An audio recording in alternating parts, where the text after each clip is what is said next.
kerajaan surga.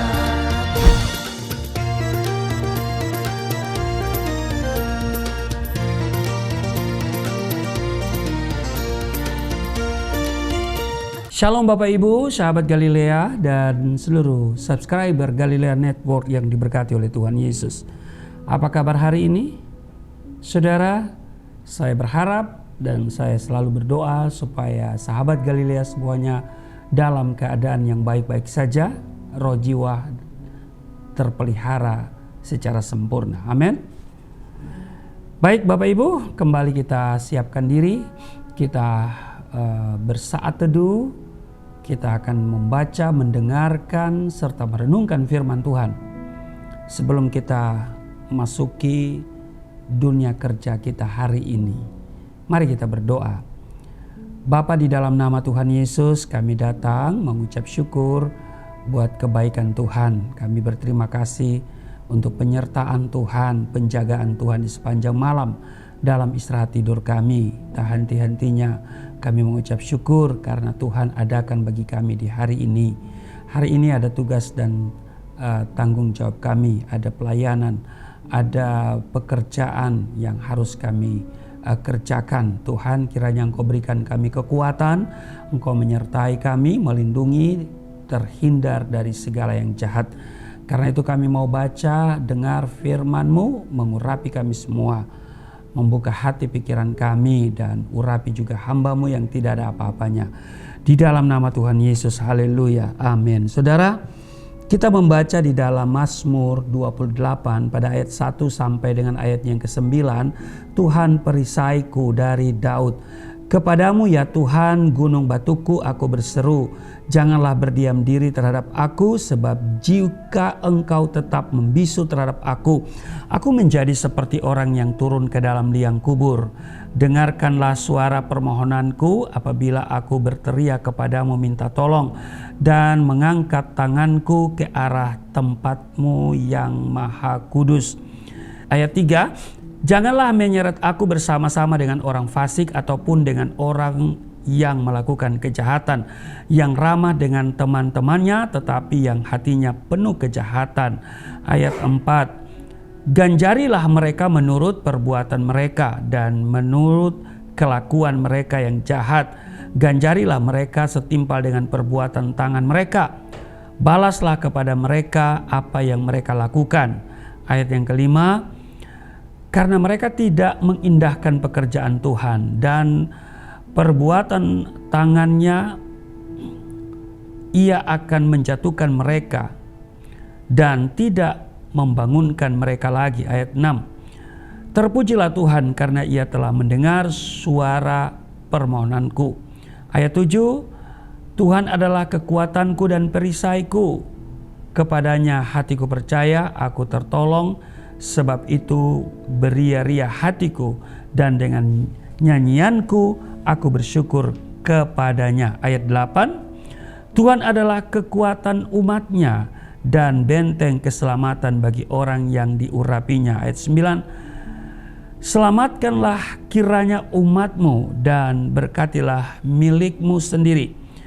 Gembalakanlah mereka dan dukunglah mereka untuk selama-lamanya. Saudara, ayat 3 dikatakan begini, janganlah menyeret aku bersama-sama dengan orang fasik ataupun dengan orang yang melakukan kejahatan, yang ramah dengan teman-temannya tetapi yang hatinya penuh kejahatan. Saya pernah berjumpa atau berteman dengan orang yang dikatakan di sini ramah, ya, tetapi hatinya penuh kejahatan. Nah, jadi ramah tetapi hatinya jahat. Itu apa, saudara ya? Ini orang ya bermuka dua. Kadang-kadang di depan kita dia baik, tapi di belakang kita dia jahat. Atau ini orang yang hidup dalam kepura-puraan, ya kan? Nah, Bapak Ibu, hidup dalam kepura-puraan sama artinya hidup dalam kemunafikan. Munafik berarti bermuka dua, Iya kan? Orang yang sedang memainkan peran ganda, itu tuh munafik. Orang yang perkataannya berbeda dengan isi hatinya. Atau orang yang perkataannya tidak sesuai dengan perbuatan yang sesungguhnya. Seperti lagu, lain di bibir, lain di hati. Ya kan? Saya pernah bertemu dengan orang seperti itu atau berteman, saudara. Ya, kita doa supaya kita tidak bertemu dengan orang seperti ini. Kalaupun Tuhan izinkan bertemu dengan orang seperti itu, kita doa supaya orang itu bertobat. Nah, Bapak Ibu, dalam Perjanjian Baru, kata munafik diterjemahkan dari kata Yunani Hipokrites. Ini bahasa asli Perjanjian Baru, yaitu bahasa Yunani. Nah, kata munafik ini diterjemahkan dari kata Hipokrites, yang berarti orang yang sedang memainkan peran di atas panggung. Jadi orang yang sedang memainkan peran, ya, bisa di film, di sandiwara, ya kan, sinetron, itu disebut dengan hipokrites.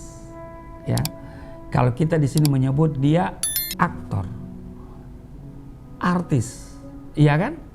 Nah, saudara, jadi hipokrites itu berarti orang yang sedang memainkan peran di atas panggung, bersandiwara, ya kan? Pemain drama. Nah, bagi pemain drama atau sandiwara, karakter yang mereka lakoni di atas panggung belum tentu sama, bahkan bisa sangat bertolak belakang dengan karakter yang sesungguhnya atau perilaku orang itu dalam keseharian. Ada peran antagonis, ada peran apa lagi satu? Ya, dari lawan dari antagonis apa itu ya? Protagonis, ya, protagonis. Nah, jadi saudaraku yang kekasih, orang yang sedang melakoni, ya kan, di atas panggung itu orang yang sedang main drama, bersandiwara, atau berpura-pura.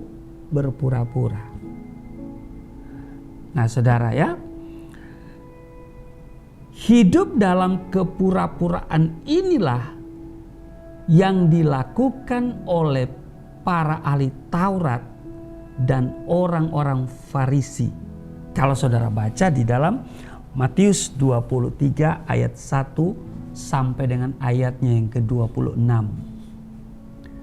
Meskipun secara teori mereka sangat ahli dalam menguasai isi kitab suci atau Taurat, namun dalam prakteknya perbuatan mereka sama sekali tidak selaras dengan pengetahuan mereka tentang kebenaran.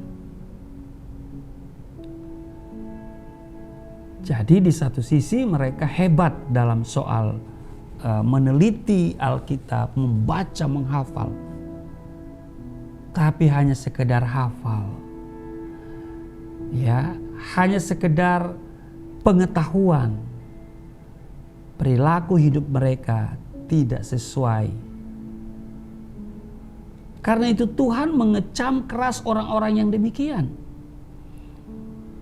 Di dalam Matius 23 ayat yang ketiga, sebab itu turutilah dan lakukanlah segala sesuatu yang mereka ajarkan kepadamu, tetapi janganlah kamu turuti perbuatan-perbuatan mereka, karena mereka mengajarkannya tetapi tidak melakukannya. Ini menjadi tamparan keras bagi semua orang percaya, terlebih-lebih kita yang sudah melayani pekerjaan Tuhan. Sebagai pelayan Tuhan, sudah semestinya kita hidup dalam kebenaran dan benar-benar menjadi pelaku firman Tuhan. Jangan sampai kita disebut sebagai orang-orang yang munafik, melayani Tuhan, tapi hidup kita jauh menyimpang dari firman Tuhan. Ada banyak orang begitu, dia mengajarkan yang baik tapi dia tidak lakukan itu. Saudara, satu saat waktu saya di awal pertobatan saya, mungkin saudara sudah dengar di kesaksian saya. Waktu itu kan saya lari dari kota Poso datang ke Manado. Nah, di Manado saya terkatung-katung, ya, nggak diterima di gereja Gemim Sentrum, ya, karena gembala di situ, ketua jemaat situ keberatan dengan KTP saya masih tertulis Islam. Maka saya diambil atau diberi tumpangan oleh seorang pemuda, ya, ditampung di rumahnya, ya, saya numpang makan di situ, numpang tidur di situ, numpang minum di situ, numpang buang air besar, buang air kecil di situ, saudara, ya. Saya terkatung-katung, ya, saudara. Maka atas saran beberapa orang, coba kamu datang ke Gemim, gereja Kristus, ya. Di sana ada kursus Alkitab, begitu ya, belajar Alkitab. Karena memang kan saya baru bertobat kan, jadi saya perlu banyak belajar Alkitab. Kan dulu saya cuma baca, tapi harusnya banyak yang saya mau tanyakan, ya. Jadi saya datang hari Minggu, saya masuk ibadah, ya. Kebetulan pendeta yang khotbah itu, ya, ketua jemaat di situ namanya Pendeta Irawan. Kalau beliau masih hidup dan mendengarkan video ini, saya ingin ketemu. Ada nomor telepon admin di deskripsi, silakan dihubungi, ya. Saya mendengarkan khotbahnya tentang kasih yang luar biasa, ya. Ada harapan dalam diri saya karena saya sudah ditolak, ya, tidak diterimalah. Gembala atau ketua jemaat di Gemim Sentrum itu keberatan, ya. Alasannya KTP saya masih tertulis Islam. Jadi dia bikin hal di situ. Jadi itu alasannya tidak menerima saya. Ya, silakan pemuda barangkali mau ambil, beri tumpangan, silakan, ya. Nah, saudara,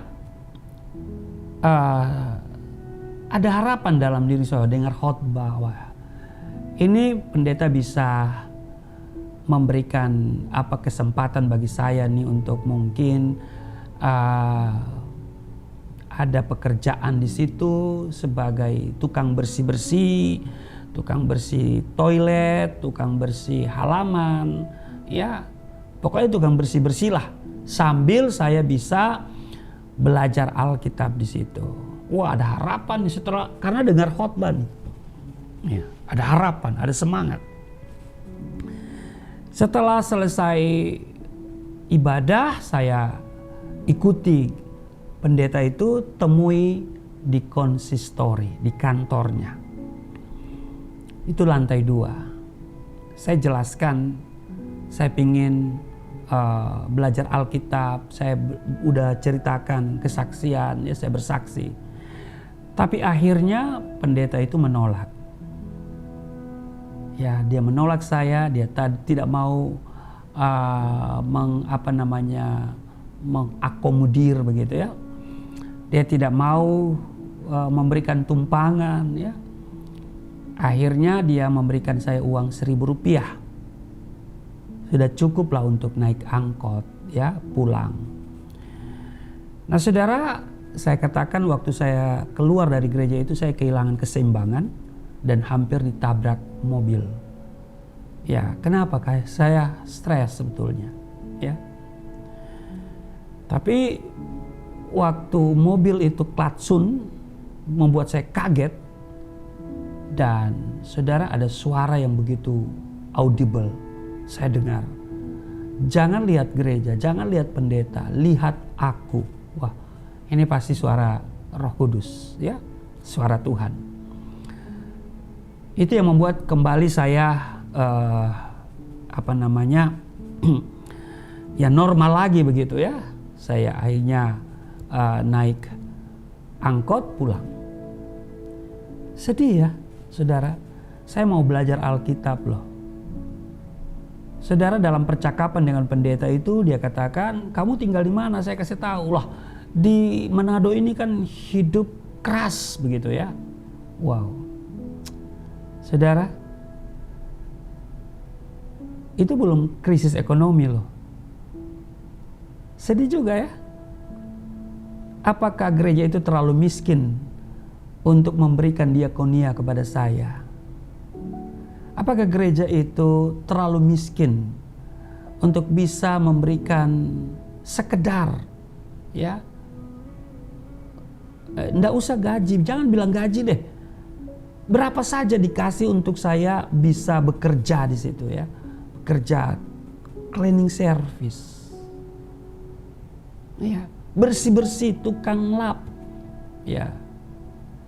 Kalau misalnya tidak layak saya membersihkan gereja ya, di kloset aja, yang jorok-jorok aja, yang kotor-kotor aja.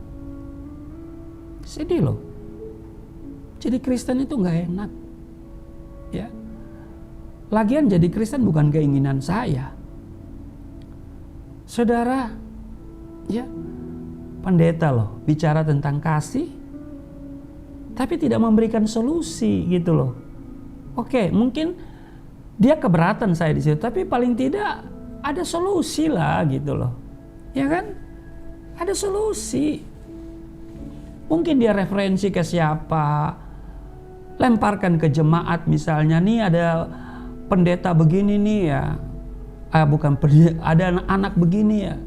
Ya kan kalau pendeta yang ngomong kan pasti mereka bisa ikutin gitu loh, ya kan?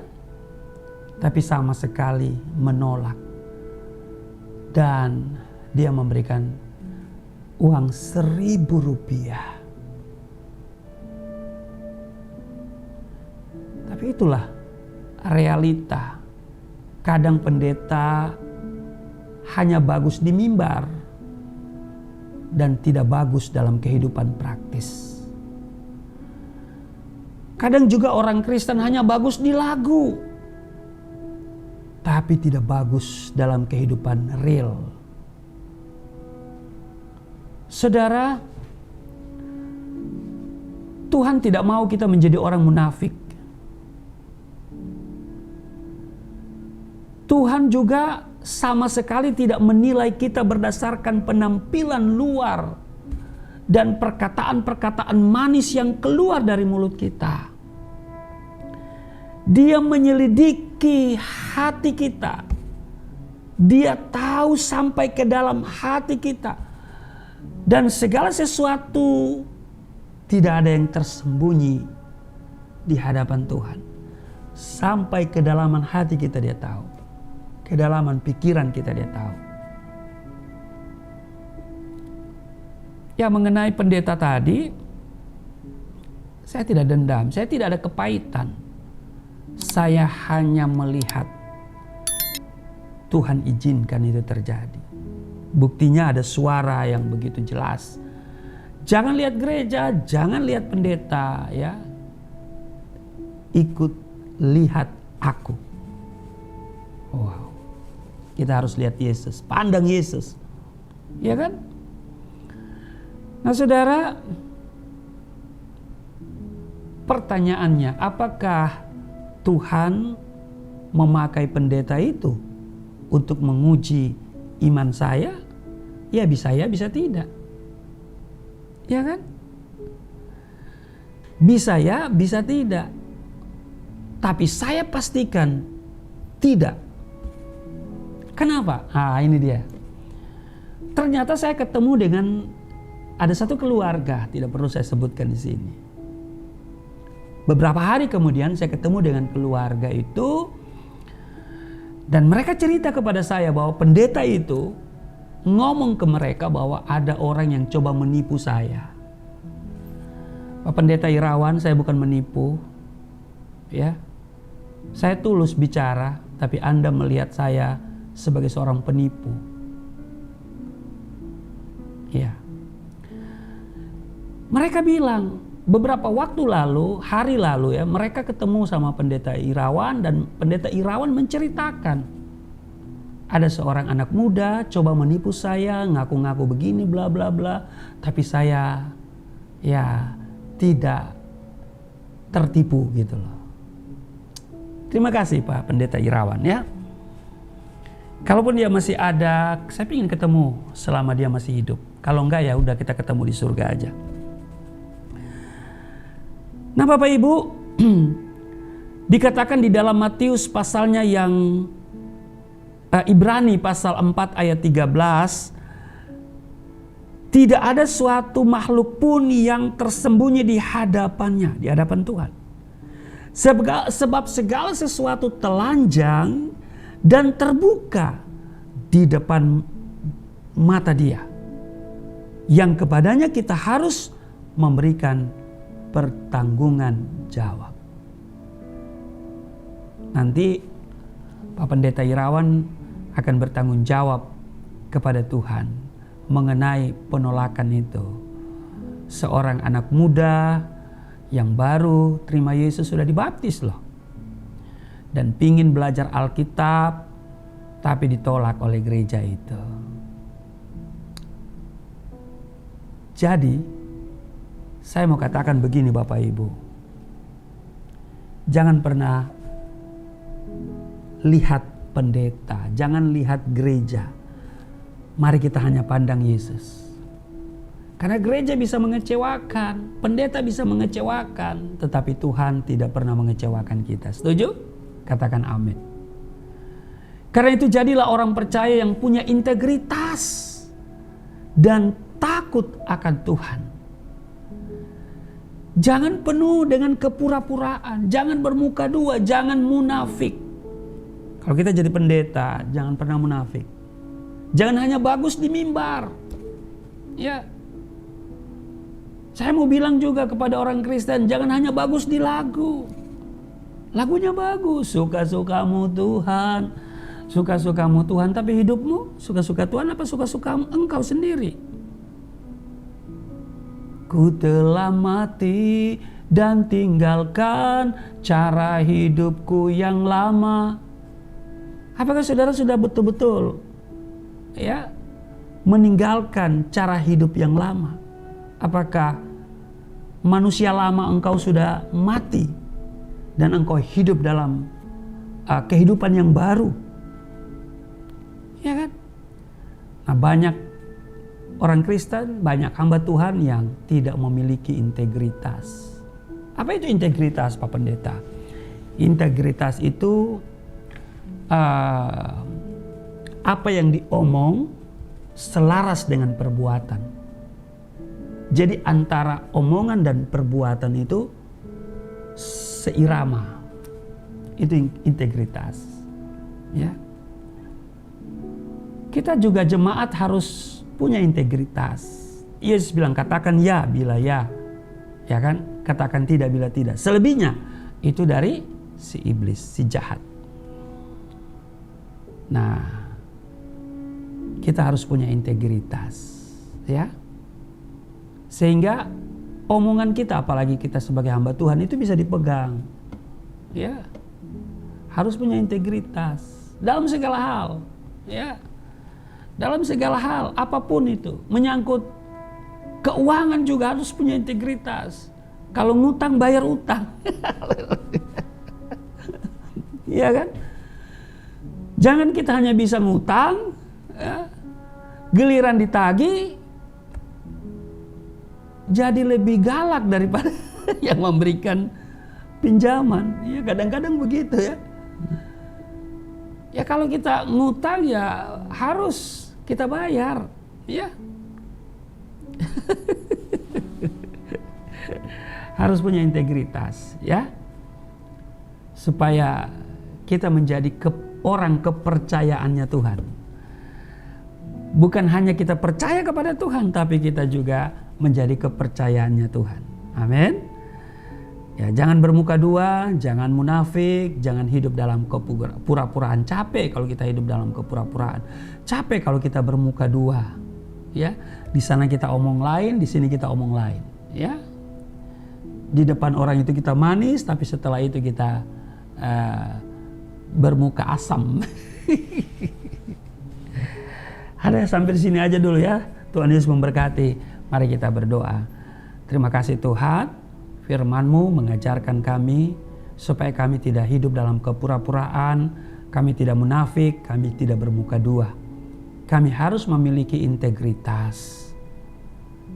Kiranya kami menjadi berkat, menjadi garam, menjadi terang, dimanapun kami pergi berada.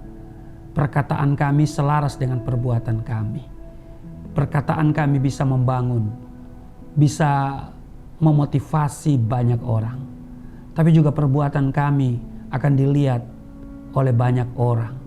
Sehingga banyak orang kemudian menjadi percaya dan memuliakan Tuhan. Berkati seluruh sahabat Galilea, dimanapun mereka berada dalam tugas kerja hari ini. Perlindungan Tuhan sempurna, berkat Tuhan melimpah bagi kami di sepanjang hari ini. Di dalam nama Tuhan Yesus, haleluya, amin.